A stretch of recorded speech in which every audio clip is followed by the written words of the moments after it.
السلام عليكم، معكم سارة في المطبخ. اليوم بدنا نعمل الخبز بالبيت بطريقة كتير سهلة، طعم كتير طيبة وقوام كتير حلو. حيطلع معنا الخبز مثل اللي بنشتريه من الأفران بالضبط، والأحلى من هيك كمان إنه حنعمله من دون فرن على المقلاية، طريقة جدا ناجحة. الفيديو بيتضمن كل التفاصيل والأسرار والخطوات حتى نحصل على خبز كتير ناجح بالبيت. تابعوا الفيديو كلياته حتى تشوفوا كل التفاصيل اللازمة ليطلع معنا خبز كتير ناجح.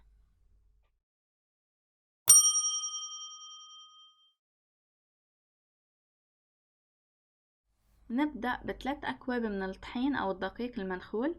الطحين والخميرة موجودين بالجرام بصندوق الوصف أسفل الفيديو. بدنا نضيف عليهم ملعقة ونص صغيرة من الخميرة الفورية،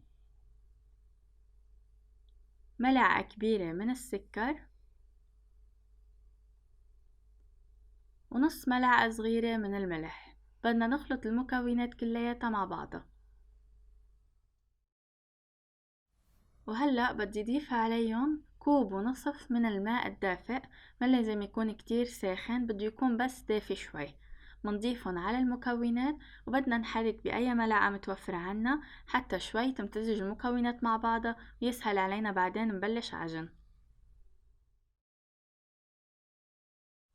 الخطوة اللي كتير حشدد عليها بهيدا الفيديو انه ما لازم نخاف نحن عم نشتغل بالعجينة اذا كانت بتلزق واذا كانت منا كامشة على بعضها. اسا مثل ما شايفين هيك ملزقة بايدي بعدها منا كامشة على بعضها، ما لازم نخاف ونفكر انه عم نعمل شي غلط، بالعكس هي بدها اسا عجن اكتر حتى تصير قوامها احسن. فمنرش طحين شوي شوي، ما منكتر طحين، منرش طحين شوي شوي ومنعجن، منرش ومنعجن حتى نحصل على قوام لين وبنفس الوقت منه قاسي.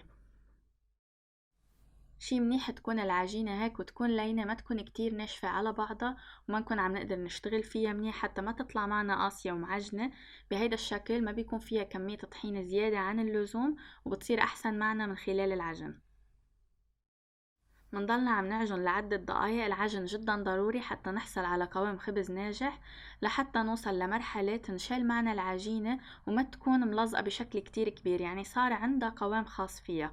بس نوصل لهيدي المرحلة بتكون بعدها عم تلزق معنا بس صار منيح كمية الطحين اللي ضفناها، ما بدنا نضيف أكتر. هلأ بننتقل بس نضيف ملعقة زيت وحدة حتى نغلف فيها العجينة ونقدر نشتغل بسهولة أكتر. فالنقطتين المهمين انه ما بدنا نضيف كتير طحين، رشات خفيفة. والنقطة التانية انه بدنا نعجن، العجن ضروري حتى نحصل على خبز ناجح. هلأ بعد ما خلصت عجن ضفت الزيت، رشة طحين خفيفة كرمال اقدر كورها بشكل سهل واقدر خمرها. هيك العجينة لازم تكون لينة عنا، ما تكون قاسية، وتكون بس نشيل منها شوي تمط معنا هيك بشكل خفيف.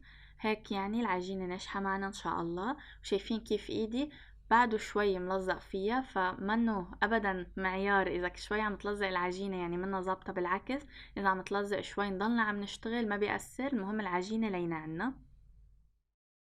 مسحت زيت نباتي على الوعاء بشكل خفيف وححط فيها كرة العجينة اللي عملناها منكورة بهيدا الشكل. حغلفها بالنايلون اللاصق وفوق النايلون اللاصق بحط شقفة. حخمرها لمدة ساعة، ما حخمرها أكتر لأنه هسه بعدين بدنا نخليها ترتاح عنا شوي. وهلأ بعد مرور ساعة العجينة صارت جاهزة حتى نشتغل فيها. منشيل عنا النايلون، منحاول نفرغ الهواء اللي موجود منها. هي منا كتير متخمرة عنا هلأ فما فيها كمية كبيرة من الهواء، بس منفرغ اللي موجود ومنبلش نشتغل فيها. هلأ بدنا نبلش نشكل العجينة. على المحل اللي بدنا نشتغل عليه بدنا نحط شوية طحين ومننزل العجينة. هلأ الطحين لازم يضلوا دايما جنبنا لأنه بدنا نضلنا نرش شوي شوي بشكل خفيف نحن عم نشتغل. دايما كوروا العجينة بس تكون كرة، بيسهل علينا كتير الشغل فيها، إن كان بس بدنا نشكلها وإن كان كمان بس بدنا نمدها.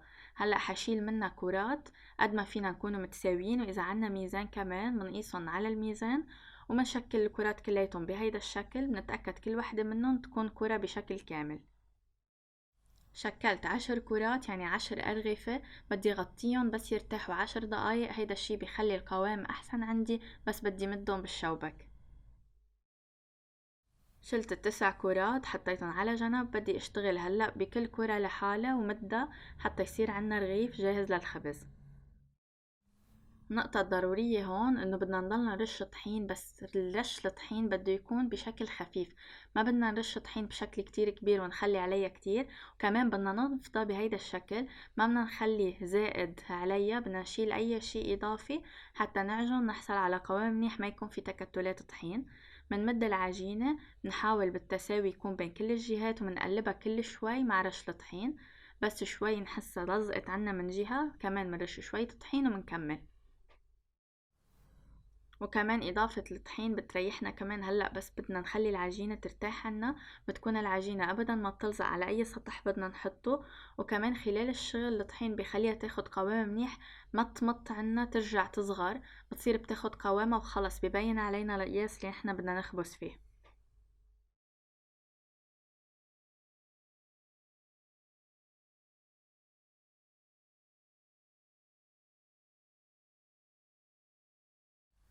وهلأ خلصت هيدا الرغيف، بتأكد انه محطوط عليه طحين منيح من الجهتين، بنفض اي طحين اضافي ما بدنا اياه، وهيك صار جاهز عنا.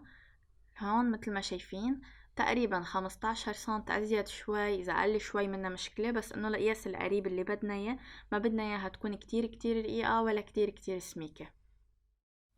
كل رغيف منخلص منه منحطه على صينية او اي شي عنا نضيف منحط عليه رغيف الخبز، منحطهم كلياتهم جنب بعضهم بهيدا الشكل، منغطيهم بقماشة او شقفة نظيفة، وبدنا نتركهم يرتاحوا من 10 دقايق ل 20 دقيقة. بفضل 20 دقيقة، هيدي الخطوة كتير اساسية حتى نحصل على قوام منيح ويعبوا شوية هوا من جوا ويعطونا قوام منيح بس تنحطهم على المقلاية.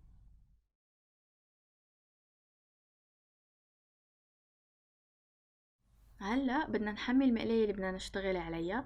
اهم نقطة هون، ما بدنا النار قوية كتير ولا كتير خفيفة، بدنا النار متوسطة، واكيد بدنا نضلنا عينا على المقلاية، اذا حميت كتير منخفف شوي، واذا حسيناها منا حامية زيادة شوية منقوي، بس ما بدنا النار تكون كتير قوية ولا كتير خفيفة.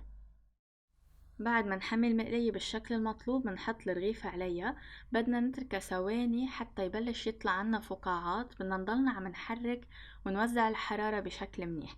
بس يبلش يطلع عنا فقاعات ويبينوا علينا بهيدا الشكل، بدنا نقلبه على الجهة التانية.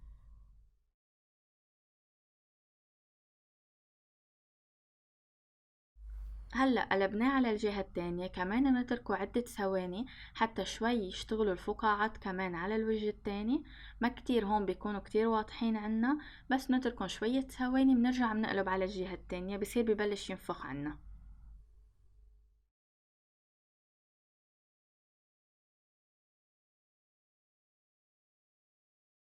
اهم شي نضلنا نحرك بهيدا الشكل حتى توزع الحرارة عنا بشكل منيح. هلأ رجعت قلبته، فخدوا انتو المراحل اللي مشينا فيها، يعني كم مرة قلبنا وقديش انطرنا، ومشوا على نفس الخطوات اللي هلأ ورجيتكن اياها، وان شاء الله بينجح معكم، بيطلع كتير ناجح وبينتفخ. شايفين كيف هلأ بلش ينتفخ عنا؟ هيدا الشكل المطلوب، وهيك يبلش ينتفخ شوي شوي متل ما شايفين عم تضل ايدي فيه. هلا هيدي نقطة جدا جدا مهمة نعملها بملعقة خشبية. بدنا من فوق محل ما انتفخ عنا نضغط بشكل كتير خفيف، يعني منا ضغطة قوية، شي خفيف جدا حتى نوزع الهواء بشكل منيح. شايفين كيف بس توزع؟ اذا ما عملنا هيك بصير بيطول، ممكن يعجن عنا من طرف معين، فبس نعمل هيك ونضغط بتوزع الهواء بشكل منيح على الجنب يلي انتفخ عنا بالاول. نبرمه شوي حتى تتوزع الحرارة بشكل منيح، بنرجع بنقلبه حتى ياخد شوية حرارة على الميلة التانية. شايفين النفخة ما أحلاها؟ حيطلع فارغ عنا من جوا وكتير ناجح. تبعوا الطريقة هيدي بالتفصيل. شايفين كيف هون هيدا رغيف تاني عم بضغط على المحل اللي انتفخ من فوق مش من تحت بنضغط، وشكل كتير خفيف الضغط، ما بدنا نكتل لأنه بصير بيطلع هوا لبرا وبصير بينتزع عنا. نضغط بشكل كتير خفيف حتى ينتفخ بشكل كامل مثل ما شايفين. مجرد ما نشيله من على المقلاية دغري بيخفص عنا، بيصير ببطل منفوخ بس هو فارغ من جوا، وما بدنا نغطيه لحتى يبرد، بس يبرد ويصير بحرارة الغرفة فينا نغطيه. شايفين كيف فارغ من جوا وكيف ناجح معنا، طالع مثل الخبز اللي بنشتريه من الأفران، طعم كتير طيب. والحلو كمان انه حنعمله بالبيت، يكون طازة وسخن اول ما يطلع، كتير شعور حلو، طعم طيبة، وشي حلو للعيلة ينعمل الخبز بالبيت. واحلى شي الخبز بس يطلع طازة عنا يتاكل مع الزيتون وفنجان من الشاي الساخن. شاء الله يكون عجبكم الفيديو، كتير بتمنى تجربوا هيدي الوصفة وتعطوني رأيكم فيها. صحتين وهنا.